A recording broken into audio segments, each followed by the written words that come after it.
Ha habido en estos días muchos mensajes felicitando el año nuevo, las navidades, y en muchas ocasiones estos son tiempos en el que termina un año y empieza uno nuevo, en el que el Señor nos permite examinar y poner a prueba nuestra vida, echar una mirada atrás y ver su mano en nuestras vidas, pero también para poner la mirada en lo que está por delante, en los días que el Señor nos dé.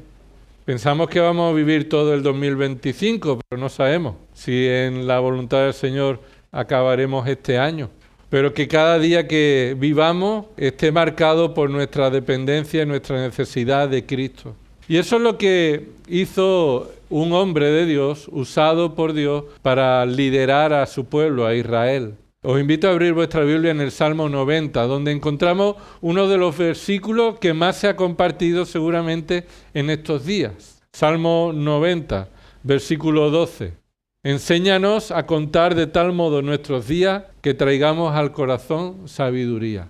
Ese es uno de los versículos que seguramente más se ha repetido en estos días como una oración, un llamado a Dios para que podamos examinar nuestros días, nuestro día a día, nuestro año pasado, el año que viene, para que podamos encontrar la sabiduría de Dios, para que podamos seguir viviendo cada día conforme a su voluntad. Ahora este versículo está dentro de este salmo, el Salmo 90, que en esta tarde vamos a estudiar juntos. Un salmo que dividimos en tres partes, en tres párrafos.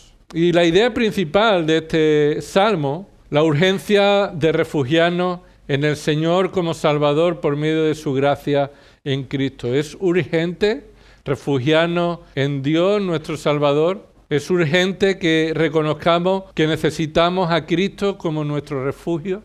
El último versículo del Salmo 2 también decía esto, ¿verdad? Bienaventurados los que en Él se refugian. Y el autor de este salmo, el hombre que el Espíritu Santo usó para escribir este salmo de alabanza, lo viene ahí en vuestra Biblia, es una oración de Moisés, hombre de Dios. Eso forma parte del texto inspirado. Así que el Espíritu Santo guió al autor para que fuera él quien escribiera este salmo como una oración. La mayoría de los salmos son oraciones, pero esta en especial se recalca en el texto bíblico que Moisés ora al Señor. Y esta oración viene por medio de aquel que se reconoce como el hombre de Dios. El hombre de Dios, usado por Dios, el hombre que Dios llamó para liderar a su pueblo, el hombre que Dios rescató. ¿Recordáis de cuando Faraón mató a todos los niños? Porque el pueblo se estaba multiplicando. Así que Dios proveyó en su providencia de cuidado a este Moisés, que se convirtió en el hombre de Dios, usado por Dios para guiar a su pueblo. Ahora, el Salmo no habla de Moisés como el refugio. Aunque el pueblo de Israel podía pensar que un hombre como Moisés puede ser su refugio, Moisés mismo reconoce que nuestro refugio está en Dios, en nuestro Señor Jesucristo. Y este es el énfasis de este salmo. Una llamada urgente a refugiarnos en el Señor como Salvador por medio de su gracia en Cristo. Vamos a leer el salmo y ahora a continuación vamos a ver estos tres párrafos. Versículo 1 dice así la palabra del Señor. Señor, tú has sido un refugio para nosotros de generación en generación. Antes que los montes fueran engendrados y nacieran la tierra y el mundo, desde la eternidad y hasta la eternidad, tú eres Dios. Haces que el hombre vuelva a ser polvo y dices, volved hijos de los hombres, porque 1000 años ante tus ojos son como el día de ayer que ya pasó y como una vigilia de la noche. Tú los has barrido como un torrente, son como un sueño. Son como la hierba que por la mañana reverdece. Por la mañana florece y reverdece. Al atardecer se marchita y se seca. Porque hemos sido consumidos con tu ira y por tu furor hemos sido conturbados. Has puesto nuestras iniquidades delante de ti, nuestros pecados secretos a la luz de tu presencia. Porque por tu furor han declinado todos nuestros días. Acabamos nuestros años como un suspiro. Los días de nuestra vida llegan a ser 70 años y en caso de mayor vigor, a 80 años. Con todo, su orgullo es solo trabajo y pesar, porque pronto pasa y volamos. ¿Quién conoce el poder de tu ira y tu furor conforme al temor que se te debe? Versículo 12. Enséñanos a contar de tal modo nuestros días, que traigamos al corazón sabiduría.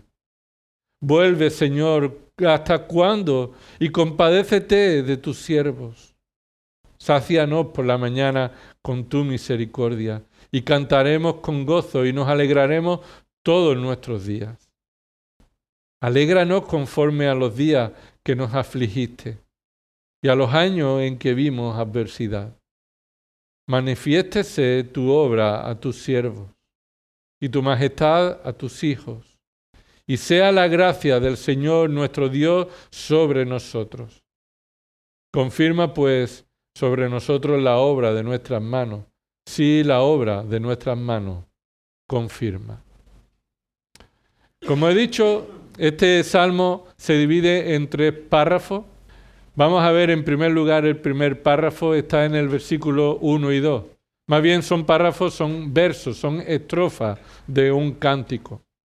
Observa el versículo 1 y 2, como aquí el Trino Dios es el refugio eterno de todas las generaciones. El versículo 1 y 2 plantea una verdad inmutable, una verdad reconocida. Moisés declara quién es Dios. Y Moisés lo hace por medio de estas 2 declaraciones. Versículo 1. Señor, tú has sido un refugio para nosotros, de generación en generación. Podría ser que Moisés está hablando acerca de Israel.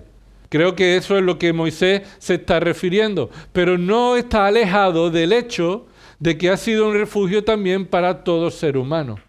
Si no fuera porque Dios en su gracia común mantiene con vida a la humanidad, entonces la humanidad no existiría, no habría llegado en 2025. Pero Moisés está diciendo que todo hombre y toda mujer que vive en cada época, incluso está diciendo que ellos como el pueblo de Dios están vivos porque Dios es su refugio. No hay refugio fuera de Dios para el hombre. No hay refugio fuera de Dios para el creyente. No hay refugio fuera de Dios para la iglesia. Cuando dice, Señor, tú has sido un refugio para nosotros de generación en generación, está mostrando su eternidad, su inmutabilidad. Él no cambia, Él es refugio y seguirá siéndolo. Las generaciones que van pasando están demostrando que Dios es el único refugio para ellos. Pero este salmo no solamente reconoce al Señor, al Trino Dios como el refugio, sino está llamando a todos a que se refugien ante Él, a que se refugien ante Él. Dice el versículo 2, profundiza en esta idea de la eternidad. Antes que los montes fueran engendrados y nacieran la tierra y el mundo. Esta es una forma de hablar figurada. La tierra y el mundo no nacen, no sale del vientre de nadie, sino que está hablando de antes de que Dios creara lo que existe de la nada, antes de que todo lo que existe, la tierra, el mundo, lo que se refiere a la parte material y a todo lo que habita en el mundo, antes de que todos los montes fueran engendrados por el poder de su palabra, desde la eternidad. ¿Cuál es esa eternidad primera? La eternidad antes de la creación. Desde la eternidad pasada hasta la eternidad. ¿Cuál es esa segunda eternidad? La eternidad futura. La eternidad futura. Así que lo que se extiende más allá de la historia, y la historia se refiere a en el momento en el que Dios crea, en el momento en que Dios crea en Génesis 1:1, comienza la historia, pero Dios ya existe desde la eternidad pasada. Dice Moisés, tú eres Dios, tú eres Dios. ¿Cuántas cosas han cambiado en estos años? Nosotros hemos cambiado, ¿no? Nos vemos una foto de hace unos años y decimos, ¿cómo he engordado? O qué flaquito estoy ahora aquí, ¿no? O vayas a las arrugas que tenemos, o cómo me duelen las rodillas, o cómo...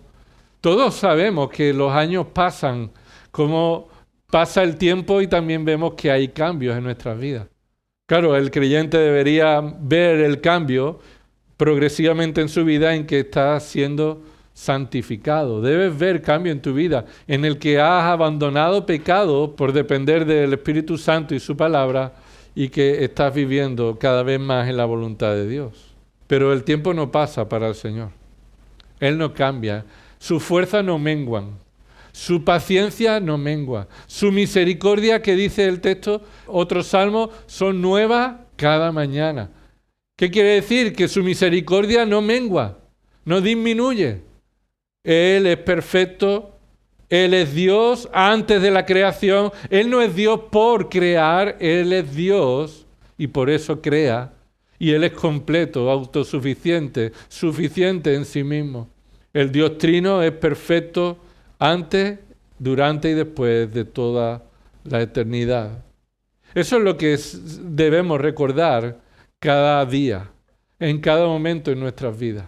Las cosas cambian, las cosas van deteriorándose. Este mundo va de mal en peor, como dice 2 de Timoteo capítulo 3, y todo este tiempo irá de mal en peor, pero sabemos que hay alguien que no cambia, que sigue siendo refugio, que no se deteriora con los refugios. Hay muchos lugares donde vas a visitar las ruinas, ¿no? Los castillos.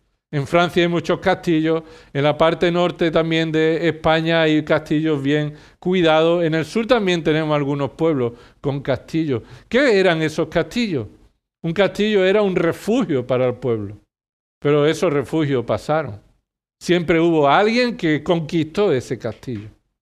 No ha habido nunca un refugio como el Señor, que perdure, que siga siendo eficaz contra el enemigo, que siga trayendo consuelo al que está desconsolado, que siga trayendo fuerza al que está decaído, que siga trayendo esperanza al que está sin esperanza, que siga trayendo salvación al que está condenado.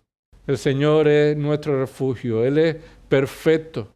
Así que se exalta la perfección del Señor, el refugio que es el Señor para nosotros desde la eternidad y hasta la eternidad. ¿Cómo se aplica esto? No sé si vendrá la aplicación en siguiente. ¿Sí? Debemos responder a este llamado, a refugiarnos en Dios, en nuestro refugio. Debemos responder a este llamado, a este reconocimiento. Debemos reconocer esto acerca de Dios para refugiarnos en Cristo Jesús, nuestro Salvador. Él sigue siendo eterno, Él sigue siendo Dios. Y por ejemplo, podríamos hacer una oración acerca de esto. Señor, te adoramos porque solo tú eres refugio eterno para el pecador. Te adoramos, Señor, porque solo tú eres un refugio eterno para el pecador. Pase lo que pase en las generaciones, en los gobiernos, en la economía del mundo. Nosotros debemos adorar al Señor porque debemos reconocerle como quien es el refugio eterno, eficaz, donde el pecador puede refugiarse y encontrar el perdón. Antes de continuar, quisiera que un hermano orara en este sentido, dando gracias al Señor y adorando al Señor porque Él es un refugio eterno de generación en generación. Un hermano que ore en este sentido, por favor. Amén. La primera estrofa, versículos 1 y 2, nos muestra que el Trino Dios es el refugio eterno para el pecador. La segunda estrofa va del versículo 3 al 10. Versículo 3 al 10. Y se muestra aquí un contraste, una diferencia. En lugar de profundizar en el refugio que es el Señor, Moisés está reconociendo por qué necesitamos un refugio. Lo que Moisés va a hacer en esta oración es responder a la pregunta ¿por qué necesito refugiarme en el Señor? ¿Por qué necesito refugiarme en el Señor? Y Moisés continúa hablando a Dios. Una canción que se dirige a Dios en esta oración. Y vamos a leer los versículos del 3 al 10. Haces que el hombre vuelva a ser polvo y dices, volved, hijos de los hombres, porque 1000 años ante tus ojos son como el día de ayer que ya pasó, y como una vigilia de la noche. Tú los has barrido como un torrente, son como un sueño, son como la hierba que por la mañana reverdece. Por la mañana florece y reverdece, al atardecer se marchita y se seca. Porque hemos sido consumidos con tu ira y por tu furor hemos sido conturbados. Has puesto nuestras iniquidades delante de ti, nuestros pecados secretos a la luz de tu presencia. Porque por tu furor han declinado todos nuestros días. Acabamos nuestros años como un suspiro. Los días de nuestra vida llegan a 70 años y en caso de mayor vigor a 80 años. Con todo, su orgullo es solo trabajo y pesar, porque pronto pasa y volamos. Y termina el versículo 11. Lo incluimos el versículo 11 en el segundo verso, en el segunda estrofa. Versículo 11. ¿Quién conoce el poder de tu ira y tu furor conforme al temor que se te debe? Termina esa estrofa con esa pregunta acerca de la ira de Dios. Y esto es lo que Moisés va a destacar aquí. ¿Por qué necesitamos un refugio? ¿Por qué? Porque por causa de nuestros pecados, Dios trae la muerte a nuestra vida. Dios trae juicio a nuestra vida. Dios es justo y juzga a toda la humanidad y a su pueblo conforme a nuestros pecados. Observa ahí el versículo 3 al 6. Dice, hace que el hombre vuelva a ser polvo. Y dice, volved, hijos de los hombres. Este volved es un llamado a volver al polvo. Ellos salen del polvo, el Señor creó al ser humano del polvo. Esta es una forma figurada de que Dios es el origen del ser humano, pero también Dios es el que trae el fin al ser humano. No vamos a vivir más de lo que Dios haya determinado que vivamos. Y continúa esta afirmación con el versículo 4, porque 1000 años ante tus ojos son como el día de ayer que ya pasó y como una vigilia de la noche. Algunos confunden este versículo como si el tiempo para Dios pasara de manera diferente que para nosotros. Que un día para el Señor es para nosotros como 1000 años. Y entonces aquí pasan 1000 años y en el cielo es como si hubiera pasado un día. Pero esa no es una correcta interpretación. No debemos interpretarlo literalmente. Debemos interpretar este versículo de manera figurada. Y lo que se está enfatizando es que Dios, que es perfecto y eterno y no cambia, por más años que pasen, Él es consciente y perfecto como si hubieran pasado para Él un día. ¿Qué hiciste la semana pasada? Dime, a esta hora. ¿O qué hiciste la semana pasada el jueves a las 8 de la tarde? ¿Qué hiciste hace 14 años? Dime, ¿qué hiciste hace 25 años? Y esta es la idea. Para nosotros los años van pasando y no sabemos, no recordamos, no somos los mismos que en aquella época. Pero para el Señor es como si hubiera pasado un día. Él es perfecto en su memoria, en su mente. Es más, observa lo que continúa diciendo en el versículo 5 y 6. Tú los has barrido como un torrente, son como un sueño, son como la hierba que por la mañana reverdece y por la mañana florece y reverdece y al atardecer se marchita y se seca. Lo que está mostrando es que Dios es quien los barre. Es como dice en el versículo 3, Él hace volver al hombre al polvo. Él es el que hace que el hombre muera. Él es el que pone fin a la vida del hombre. Y la pregunta es, ¿por qué? La pregunta es, ¿por qué el hombre muere tan pronto? No puede vivir tantos años. ¿Por qué cada vez el hombre vive menos años? ¿Por qué en la comparación con el Señor, el hombre es como la planta, la hierba, que florece y reverdece y ya no nos acordamos más de ella? La pregunta se responde en el versículo 7. Porque hemos sido consumidos con tu ira y por tu furor hemos sido conturbados. ¿Por qué el Señor los barre? ¿Por qué el Señor acaba con el hombre? ¿Por qué el Señor mata al hombre? ¿Por qué? ¿Qué dice el versículo? Por la ira de Dios.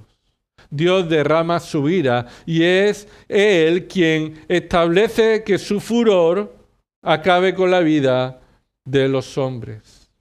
Qué injusto, ¿no? Qué injusto que el Señor nos mate. ¿Por qué el Señor no nos deja vivir más tiempo? ¿Por qué el Señor derrama su ira sobre nosotros? Versículo 8. Mira lo que dice ahí en el versículo 8.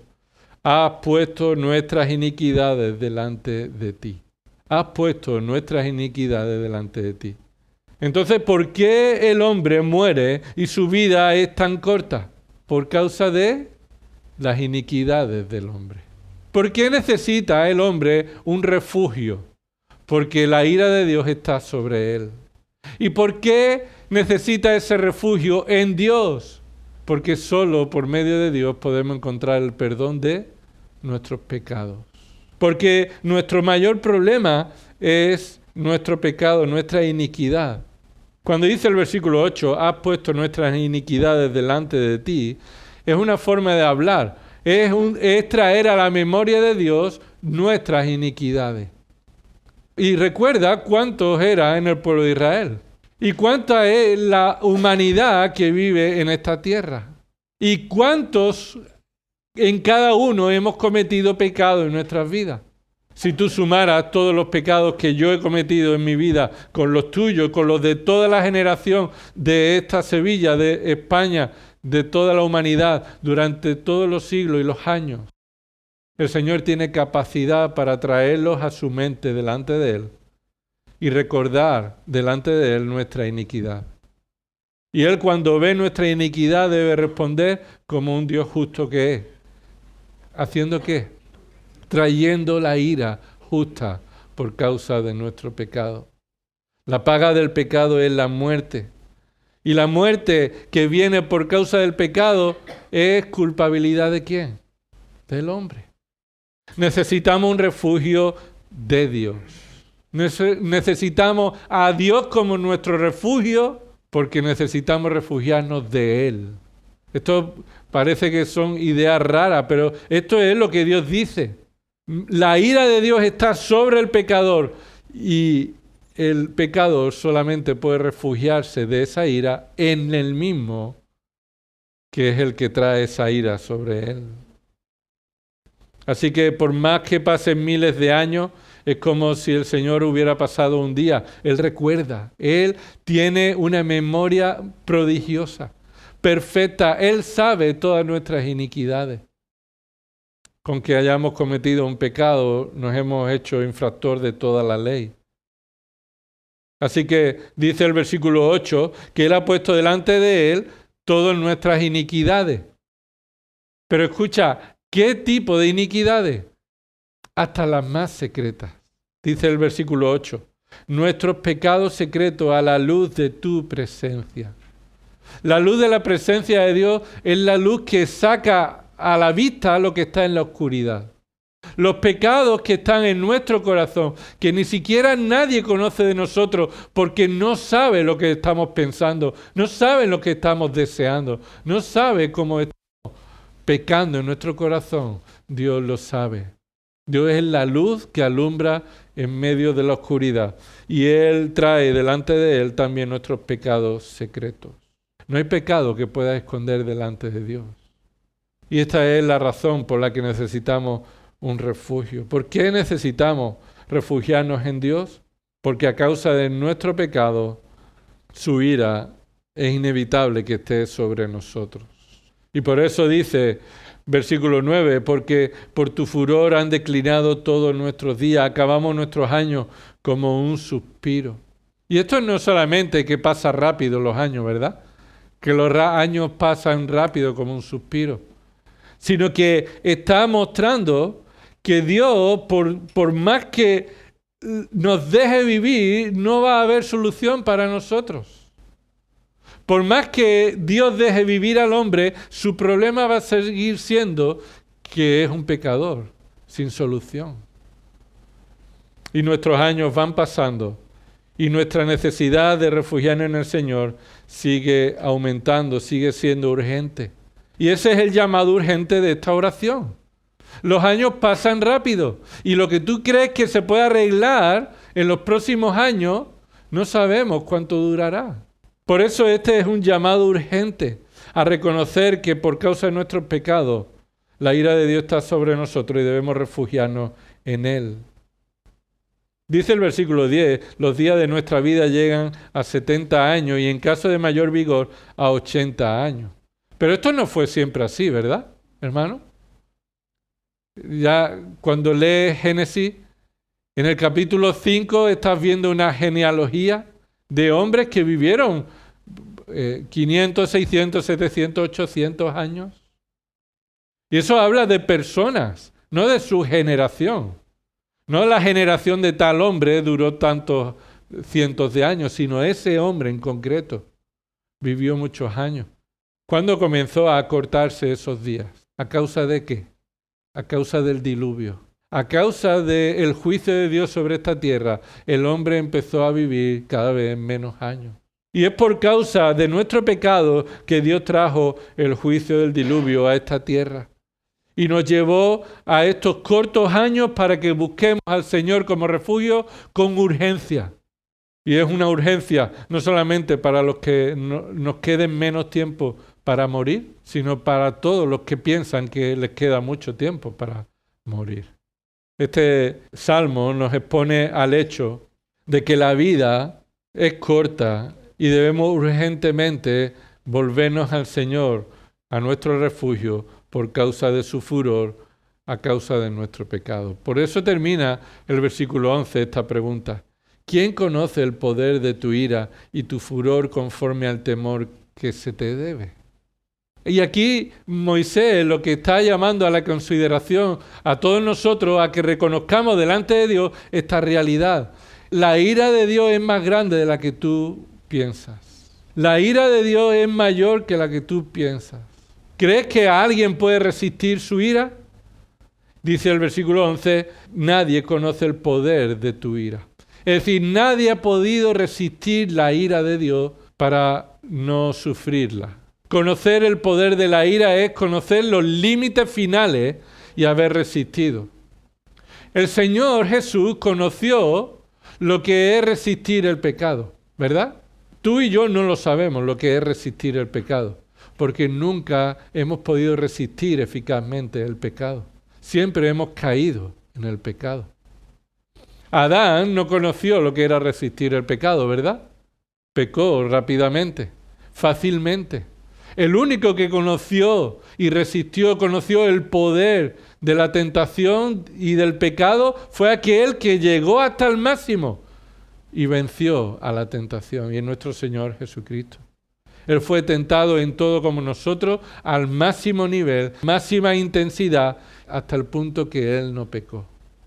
Él conoció el poder del pecado porque llegó hasta el límite y Él venció a esa tentación. Y por eso la pregunta, ¿quién conoce el poder de tu ira? Nadie ha podido llegar al límite de resistir la ira de Dios sin refugiarse en Él. Por eso el furor del Señor es conforme al temor que se le debe. Conforme al temor que se le debe. El temor que se le debe al Señor va de la mano con conocer al Trino Dios. Conocer a Dios es crecer en el temor de Él que se le debe. Y cuanto más conoce lo que se le debe, la obediencia que se le debe, el temor de su ira, de su santidad, así es de grande el furor que Él derrama sobre los pecadores. Por eso debemos recordar que el llamado a refugiarnos en Cristo Jesús es urgente por causa de nuestro pecado. Eso es lo que debemos aplicar en nuestra vida. Recordar que por causa de nuestro pecado es que es urgente que nos refugiemos en Cristo. Y no solamente como Salvador, sino también como nuestro Señor. No solamente para nuestra salvación, sino también para llevarnos a la salvación, para la santificación del creyente. El creyente debe reconocer que su pecado aún continúa siendo una situación o la razón por la que nuestra vida merece la disciplina de Dios y necesitamos ser limpiados, ser cambiados. Y por eso nos lleva esto a una oración. Señor, perdóname, perdónanos, porque estamos distraídos y no considero urgente la prioridad de buscar al Señor en su gracia, en arrepentimiento, refugiarnos en Él, en reconocer nuestro pecado. A veces toleramos el pecado en nuestras vidas y para nosotros no es urgente enfrentarlo, no es urgente refugiarnos en él. Y por eso necesitamos pedirle perdón al Señor para que nos ayude a considerar la urgencia y la prioridad de refugiarnos en su gracia. Le pediría a un hermano que orara en este sentido, que el Señor nos perdone y nos lleve a considerar la urgencia de alejarnos del pecado, de arrepentirnos y refugiarnos en él. Que un hermano ore en este sentido, por favor. Amén. Hemos visto el primer párrafo, primera estrofa, versículo 1 y 2. El trino Dios es el eterno refugio. Versículo 3 al 11, porque el versículo 11 es un versículo bisagra que conocemos en ocasiones así. Es un versículo que conecta los dos párrafos y es el final de uno y el comienzo del otro. Y ahí hemos visto que por causa de nuestro pecado es urgente que nos refugiemos en el Señor. Veamos el último párrafo, versículo 11 al 17. Versículo 11 al 17. Aquí está la respuesta a la pregunta del versículo 11. ¿Quién conoce el poder de tu ira y tu furor conforme al temor que se te debe? Una pregunta retórica que lo que está demostrando o está declarando Moisés es que no consideramos a Dios como debemos. No conocemos de Dios todo lo que necesitamos conocer. Todavía no hay nadie que haya conocido a Dios completamente, perfectamente. Por eso la respuesta a esa pregunta es una petición. Versículo 12, enséñanos. ¿Quién conoce? Y Moisés dice, nadie conoce, por eso Moisés es el primero que dice, enséñanos, enséñanos. Aquí encontramos 7 peticiones aplicativas para vivir una vida en el temor que Dios merece. Por eso, al reconocer que necesitamos refugiarnos en el Señor, nuestra respuesta a este refugio es pedirle al Señor estas peticiones. Acudir al Señor con peticiones para que podamos refugiarnos en Él y vivamos una vida en conformidad al temor que Él merece. La primera pregunta en el versículo 12, enséñanos.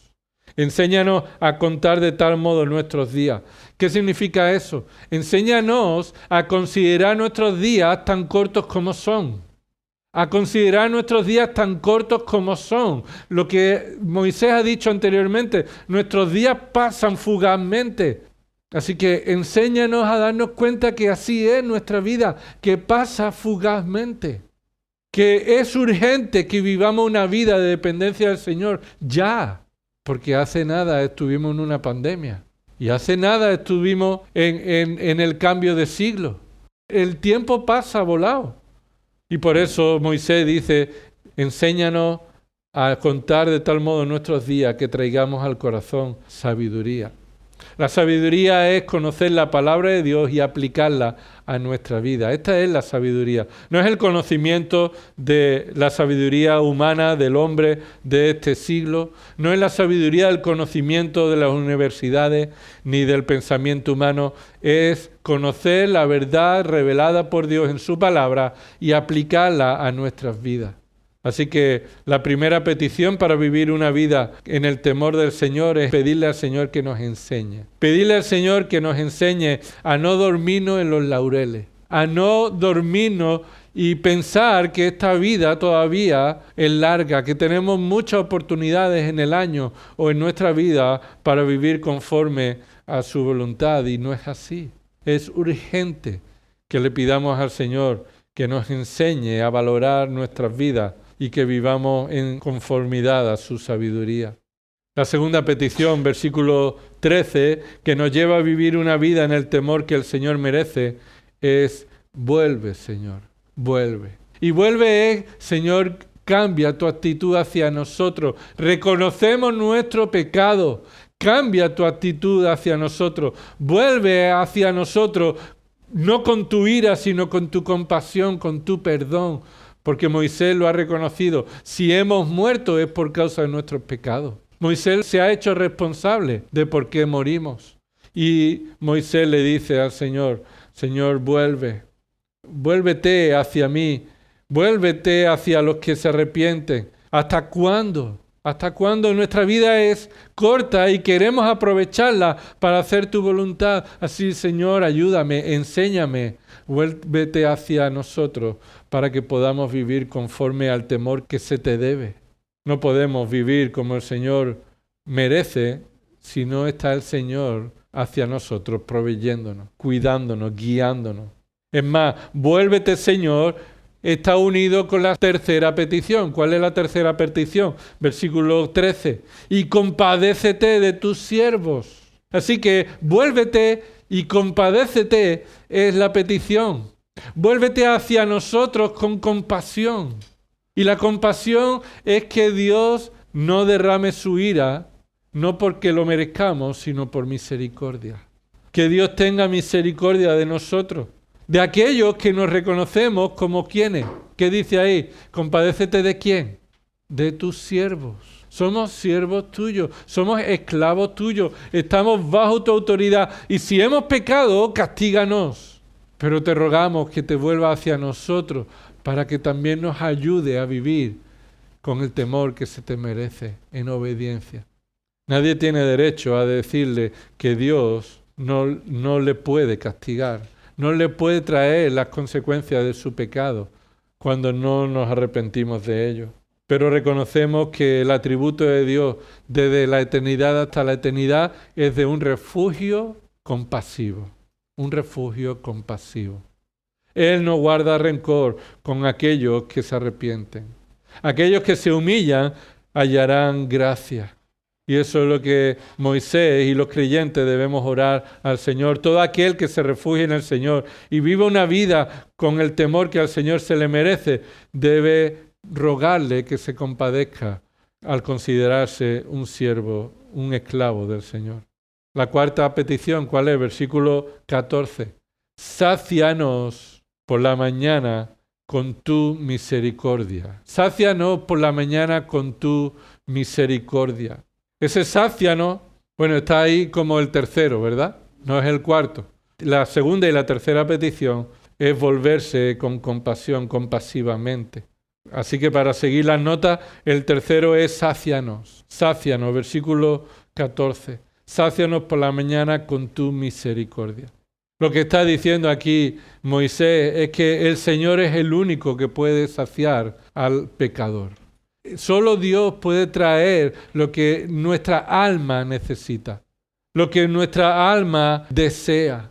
Y nuestro cuerpo y nuestro ser añora tanto en alimento como en el sustento de la vida, como en la provisión espiritual. Por la mañana, con tu misericordia, está mostrando que cada día nuestra dependencia debe ser en la provisión misericordiosa del Señor. Que en lugar de darnos la ira que merecemos, Él nos está dando las bendiciones que no merecemos. Y esto va a traer una consecuencia y un compromiso. Mira el versículo 14. Y cantaremos con gozo y nos alegraremos todos nuestros días. Lo que aquí Moisés está es mostrando un compromiso y una respuesta a la provisión de la misericordia del Señor. ¿Cómo respondes a la provisión de Dios? ¿Es suficiente con lo que Dios te provee cada mañana?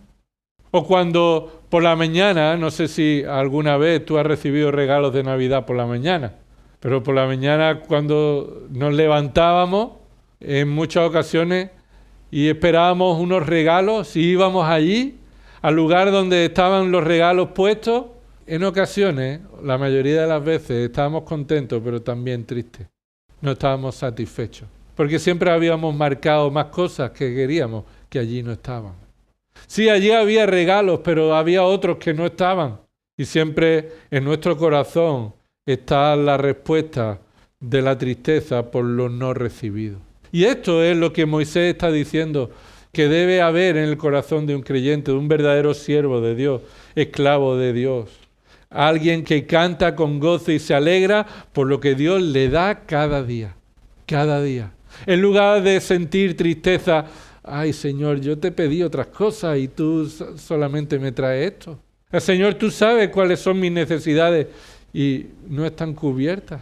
Pero lo que aquí Moisés está diciendo es que aquel que teme al Señor como se le debe, está gozoso y alegre con lo que el Señor le da cada día, con lo que el Señor le provee en su misericordia cada día. No encuentra razón para reclamar a Dios cosas que no merecemos tener, sino que el creyente cantará con gozo y nos alegraremos todos nuestros días con lo que tú nos proveas, nos sacies.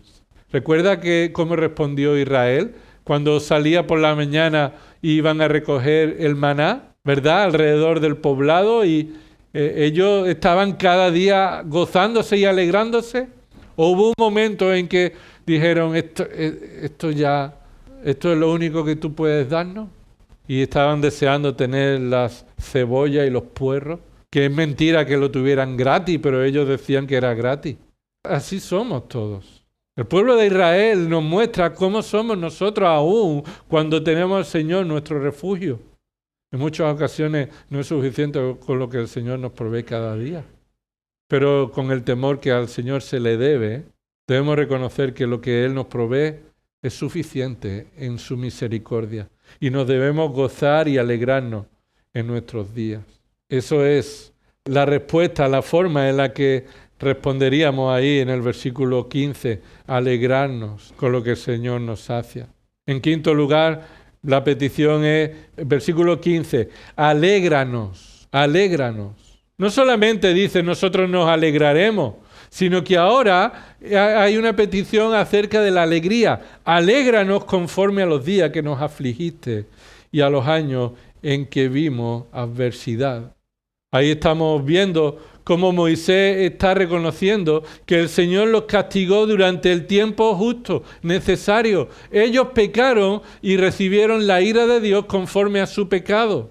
Y ahora Moisés le pide que el Señor les traiga el gozo de la restauración, el gozo del perdón, la alegría de sentirse perdonados por completo. Hermano, tú te puedes sentir gozoso y alegre porque el Señor ha perdonado tus pecados gracias a que trató a Cristo como tú merecías ser tratado.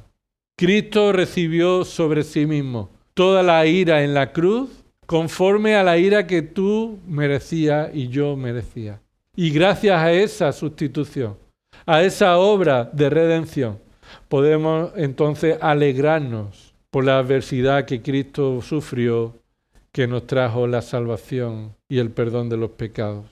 Versículo 16, la quinta petición, manifiéstese, manifiéstese.